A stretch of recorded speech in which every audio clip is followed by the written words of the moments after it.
मैं मुकेश कुमार। जैसा कि आप देख रहे हैं संकरण निकालने की ट्रिक।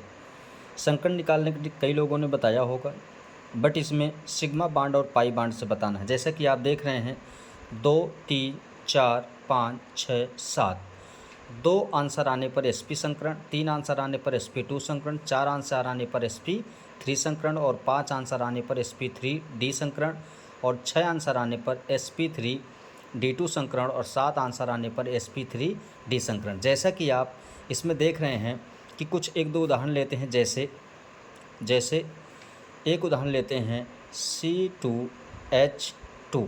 C2H2 को बांड के रूप में व्यक्त करते हैं और बांड के रूप में संकरण निकालना बहुत ही कम लोग बता पाते हैं। जैसे कार्बन ट्रिपल बांड कार्बन, और इसके साथ हमने एक हाइड्रोजन जोड़ दिया और एक हाइड्रोजन इधर जोड़ दिया। कार्बन की चतुसंयोजकता पूर्ण होने के कारण तो सिग्मा बांड पाई बांड के माध्यम से, जैसे कि यहाँ पर देख रहे हैं सिंगल बांड होने पर 1 सिग्मा, डबल बांड होने पर 1 सिग्मा और 1 पाई, और ट्रिपल बांड होने पर 1 सिग्मा और 2 पाई होते हैं। जैसा कि देख रहे हैं यहाँ पर C ट्रिपल बांड C, तो आपको एक केंद्रीय धातु परमाणु मानना है। जैसे कि एक केंद्रीय धातु परमाणु आप इसको मान लीजिए। एक केंद्रीय धातु परमाणु मानने पर यहाँ पर ट्रिपल बांड है तो 1 सिग्मा और 2 पाई, 1 सिग्मा और 2 पाई, और यहाँ पर कितना है सिंगल बांड, तो यहाँ पर 1 सिग्मा। सिग्मा की संख्या को आपको काउंट करना है और सिग्मा की संख्या को काउंट करना है, क्योंकि सिग्मा मजबूत बांड होता है और पाई क्या होता है कमज़ोर बांड होता है। जैसे कि आप देख सकते हैं सिग्मा बराबर यहाँ पर 2 है और 2 बराबर आप ऊपर देख सकते हैं कौन सा संकरण हो जाएगा sp संकरण। कौन सा संकरण हो जाएगा sp संकरण। आ रहा है बच्चों sp संकरण। अब दूसरा जैसे देख लेते हैं, जैसे C2H4 दिए, C2 क्या दिए है H4 दिए। C2H4 देने पर इसको बांड के रूप में व्यक्त करेंगे तो carbon double bond carbon, carbon double bond carbon, एक हाइड्रोजन आप इसके साथ जोड़ दीजिए, एक हाइड्रोजन आप इसके साथ जोड़ दीजिए, एक हाइड्रोजन आप इसके साथ और एक हाइड्रोजन आप इसके साथ, यानी कार्बन की चतुसंयोजकता पूर्ण होती है। आपको एक केंद्रीय धातु परमाणु लेना है, जैसे कि आप पहले में लिए थे। इसमें केंद्रीय धातु परमाणु लीजिए। यहाँ पर आपने माना 1 सिग्मा, 1 सिग्मा, 1 सिग्मा। यहाँ पर डबल बांड होने के कारण 1 सिग्मा और 1 पाई का निर्माण होता है।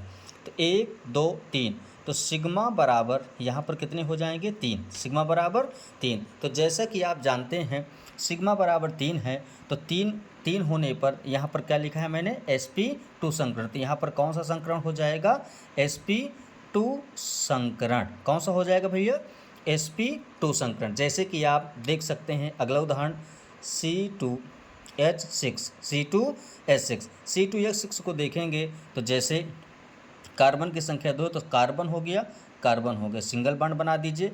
हाइड्रोजन कितने हैं 6, हाइड्रोजन और हाइड्रोजन यहाँ पर भी ले लीजिए। हाइड्रोजन ऊपर ले सकते हैं, हाइड्रोजन और हाइड्रोजन किसी भी तरीके से बना सकते हैं। जैसा कि एक आपको केंद्रीय धातु परमाणु माना, इस बार हम इसको ले लेते हैं। जैसे एक बार इसको ले लिया सिग्मा सिग्मा सिग्मा, यहाँ से थोड़ा सा जैसे सिग्मा, यानी कि 4 सिग्मा होने के कारण 4 सिग्मा है, तो सिग्मा बराबर कितने हैं 4 हैं। जब सिग्मा बराबर 4 हैं तो ऊपर देख चुके हैं, तो सिग्मा बराबर 4 होने पर कौन सा संकरण होगा बच्चों sp3 संकरण, sp3 संकरण। थोड़ा सा बच्चों के कम समझ में आता होगा sp3 क्यों लिख दिया। जैसे कि आप देखते हैं S ब्लॉक, S में एक कक्षक होता है, S में एक कक्षक होता है, P में 3 कक्षाएं होती हैं, तो 4 आने पर 1 हो गए S का और 3 हो गए P के, तो sp3 संकरण। जैसे कि कुछ जगह प्रॉब्लम होती है, कुछ उदाहरण जैसे CH4 को ले लेते हैं। CH4 को ले लीजिए, CH4 को हम मेथेन बोलते हैं। तो कार्बन हाइड्रोजन और हाइड्रोजन 4 बांड बना लिया। 4 बांड बनाने पर सिग्मा और सिग्मा, 4 सिग्मा होने पर तो सिग्मा बराबर यहाँ पर भी 4 है, तो यहाँ पर भी कौन सा संकरण होगा sp3 संकरण। कौन सा संकरण sp3 संकरण। जैसे कि एक दो उदाहरण ऐसे आएंगे, वहाँ पर सिग्मा से आपका काम नहीं चलेगा, वहाँ पर संयोजी इलेक्ट्रॉन भी उपस्थित होंगे। क्या उपस्थित होंगे संयोजी इलेक्ट्रॉन। जैसे एक उदाहरण लेते हैं NH3 का, अमोनिया, क्या बोलते हैं अमोनिया। तो NH3 का लेने पर तो जैसे नाइट्रोजन, हाइड्रोजन, हाइड्रोजन हाइड्रोजन यानी नाइट्रोजन के वाहक कोश में 5 इलेक्ट्रॉन होते हैं। एक हाइड्रोजन के साथ बांड बना लिए, एक हाइड्रोजन के साथ और एक हाइड्रोजन, 3 बांड खर्च हो गए और कितने बांड बांड बचे?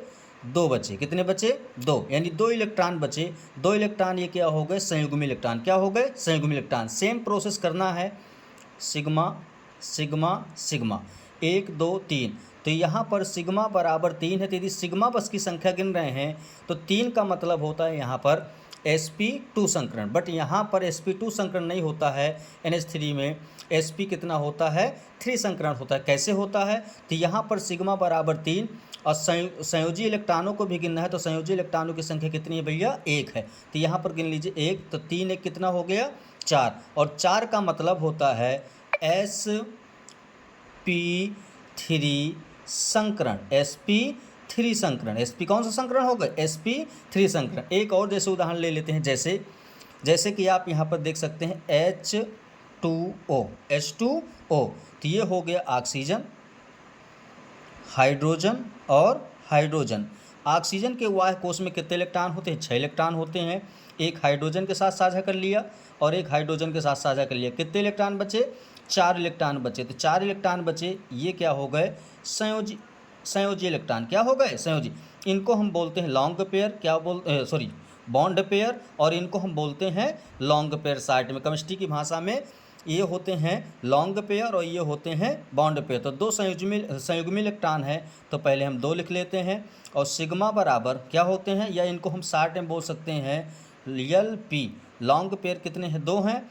और यहाँ पर सिग्मा बराबर, तो सिग्मा और सिग्मा कितने हो गए? 2, और 2 2 कितने हो गए भैया?